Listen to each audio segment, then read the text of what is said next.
അന്തരിച്ച സംവിധായകനും തിരക്കഥാകൃത്തുമായ ഹരികുമാറിന്റെ സംസ്കാരം ഇന്ന് നടക്കും. ഉച്ചയ്ക്ക് 2:30 തൈക്കാട് ശാന്തി കവാടത്തിലാണ് സംസ്കാരം.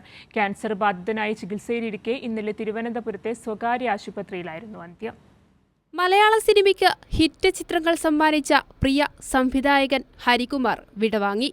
സുഹൃതം, ഉദ്യാനപാലകൻ, സ്വയംവരപ്പന്തൽ, എഴുന്നള്ളത്തുൾപ്പെടെ 16 സിനിമകൾ സംവിധാനം ചെയ്തു.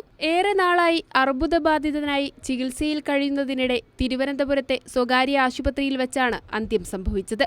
മരണസമയത്ത് 2 മക്കളും ബന്ധുക്കളും ആശുപത്രിയിലുണ്ടായിരുന്നു.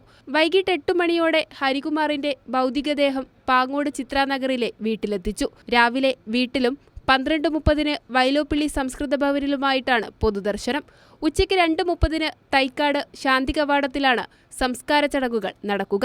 ഹരികുമാറിന്റെ നിര്യാണത്തിൽ മുഖ്യമന്ത്രി പിണറായി വിജയൻ, പ്രതിപക്ഷ നേതാവ് VD സതീശൻ, മന്ത്രിമാരായ V ശിവൻകുട്ടി, സജി ചെറിയാൻ എന്നിവർ അനുശോചനം രേഖപ്പെടുത്തി. നിർമ്മാതാവ് G സുരേഷ് കുമാർ, കവിയും ഗാനരചയിതാവുമായ പ്രഭാവർമ്മ എന്നിവർ ആശുപത്രിയിലെത്തി അന്ത്യാഞ്ജലി അർപ്പിച്ചു. കൈരളി ന്യൂസ്, തിരുവനന്തപുരം.